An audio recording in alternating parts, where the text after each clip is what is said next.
Hello and welcome back to another episode of MacStories Unwind. I'm John Voorhees and I have Federico Vitici with me. Hey, Federico. Hello, John. How are you? I'm doing great.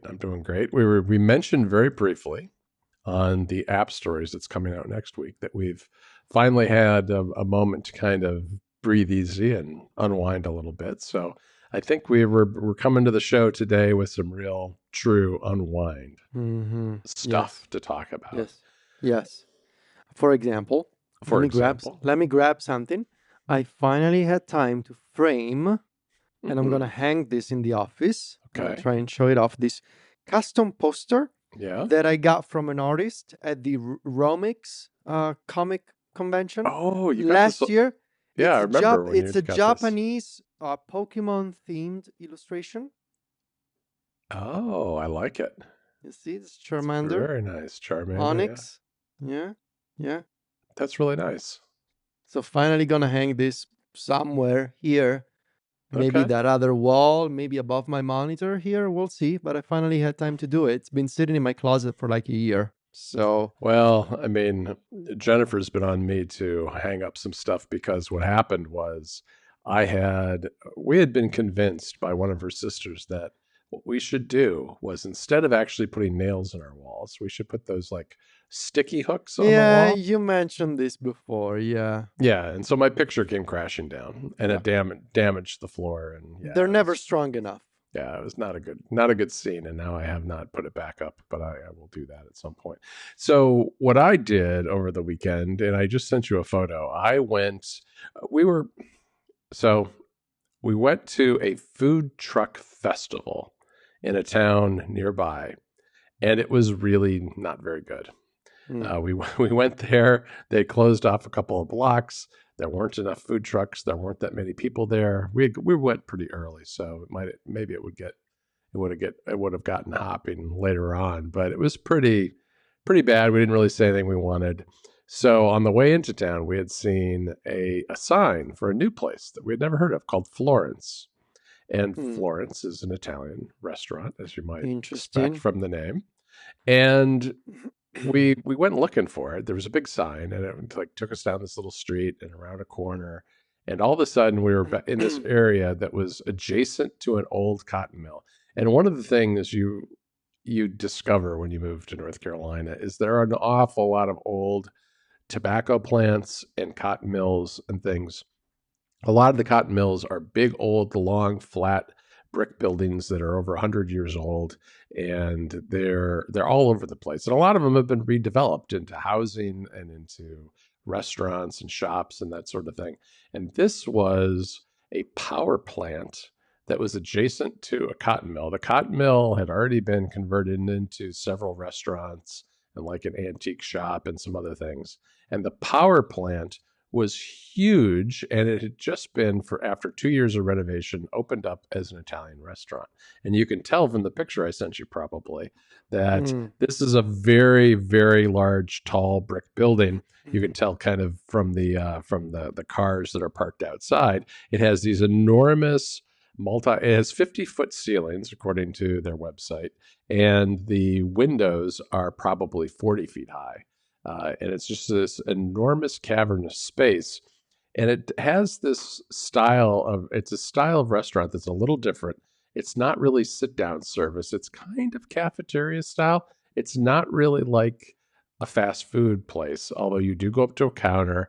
They have a fairly limited menu. You pick what you want. They have a bar too, where you can get a drink. They tend to have a fairly limited bar, like in terms of choices. And then you just, they give you a number and they bring your food out to your table when it's ready. And this place Florence has been decorated for in Italian style, I guess. I mean, it's a giant old power plant, so it's not very Italian in one sense. Around the back, we came in through the back of the place. They have a big outdoor, they call it a wine and beer garden. And part of it is like these big concrete structures that go in, that are semi-covered, and in there they had like some olive trees and some murals of scenes in Rome and other places. And on the outside of the building were a series of flags Italian and American flags, 3 of Mm. each. And the Italian flag's a little different. It's got a little bit of flourish to it because it's got a crest in the middle of the Italian flag. And it's a huge Italian flag, by the That's way. the first thing I noticed. I saw that picture and I was like, wait, that's not the national flag. So let me ask you before I explain what it is. Yeah. Did this place serve any seafood? They did. They served, I think they had sea bass and salmon. Okay. Pasta, Interesting. pasta dishes with each of those things. Interesting. So when I saw that photo, my immediate reaction was like, wait, is that an old royal flag from back when Italy used to be a monarchy before 1948? And I did some Googling around. That is not the national flag, first of all.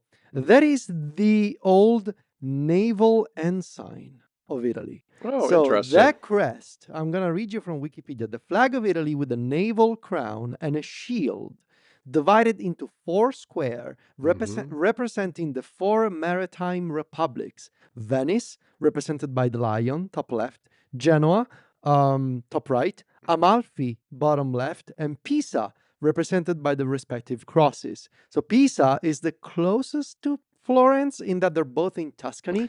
This used to be Yeah. the 4 maritime republics way back when. Yeah. Why does this place use the old naval ensign from Italy instead of the national flag? I have Because no it's idea. fancier? Because it looks. Probably. Yeah, okay. My guess is because it looks fancier than just a standard Italian flag. I have no idea. I did not realize. I wasn't even sure. I thought, well, maybe, I had no idea what that was, and I didn't ask. So, but I will tell you, the food was good. Okay. It was a neat old place because it was like the inside of an old warehouse that had been restored, but was still very rough on the inside. It was kind of a neat area, and it was it was a nice discovery because it's only like a 10-minute drive from our house. So, And what did you have? I had lasagna, Okay. and Jennifer had, I'm not sure what it was. She had some sort of pot, like a linguine dish that Okay. had vegetables and maybe like a cream sauce in it, I think.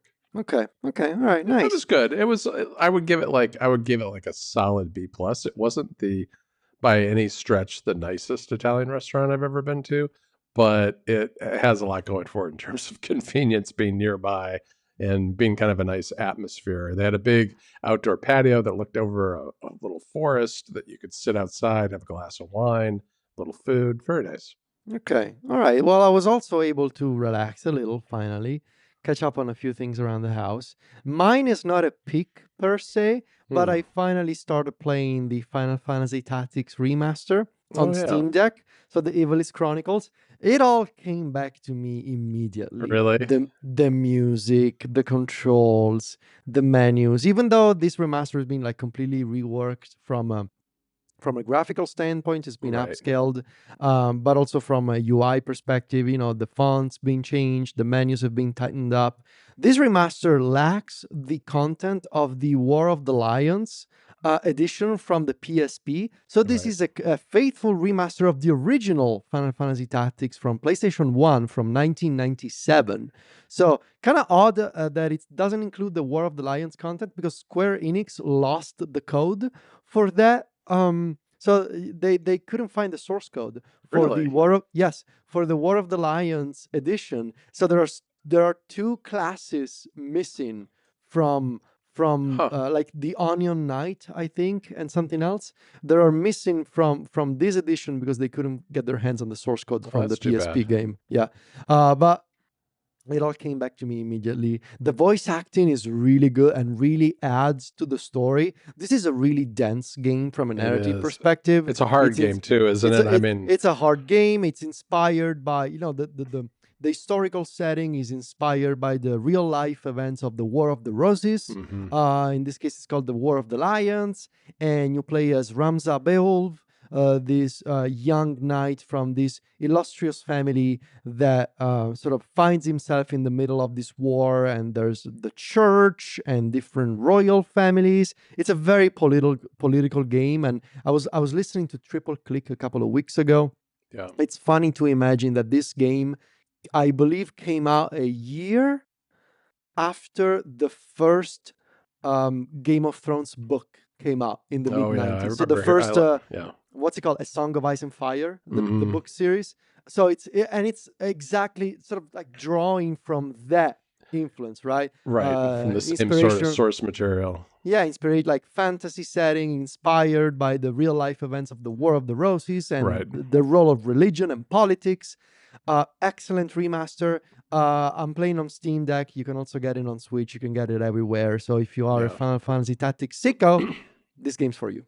Yeah. Yeah. No, it sounds like it really is. And I listened to a little bit of that episode of Triple Click and decided, you know what?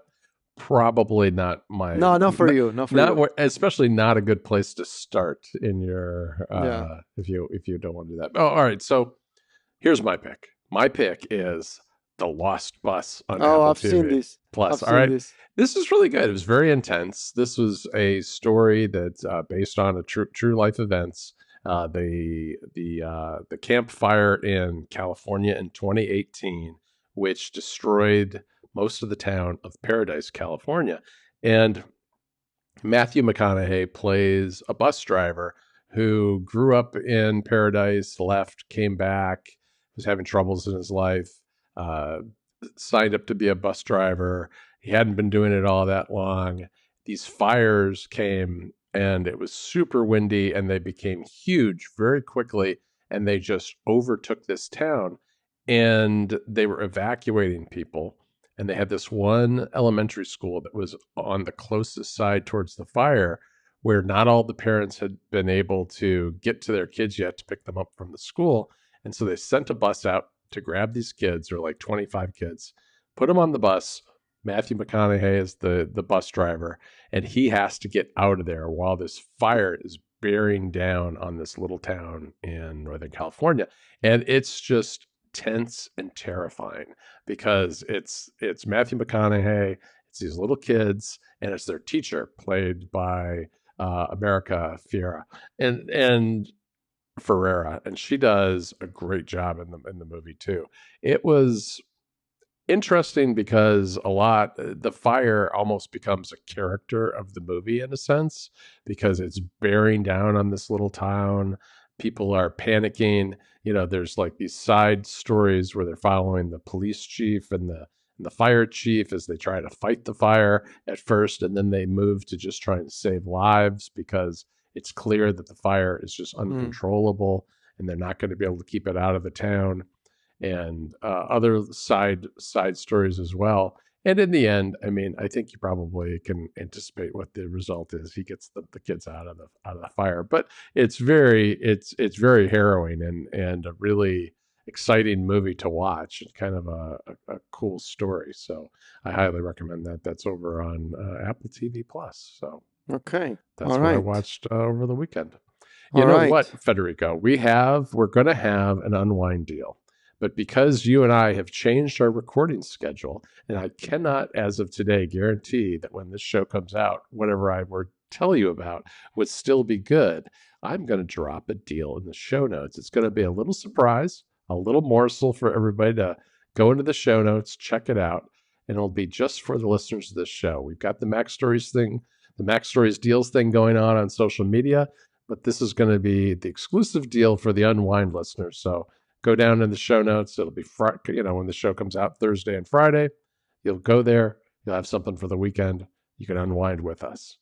And Nice. that, Federico, is it for MacStories Unwind this week. You can find the two of us over at MacStories.net, and you can find us on social media where Federico is at Fetici. That's VITICCI. And I'm at John Voorhees. JOHNVOORHWS. Talk to you next week, Federico. Ciao, John.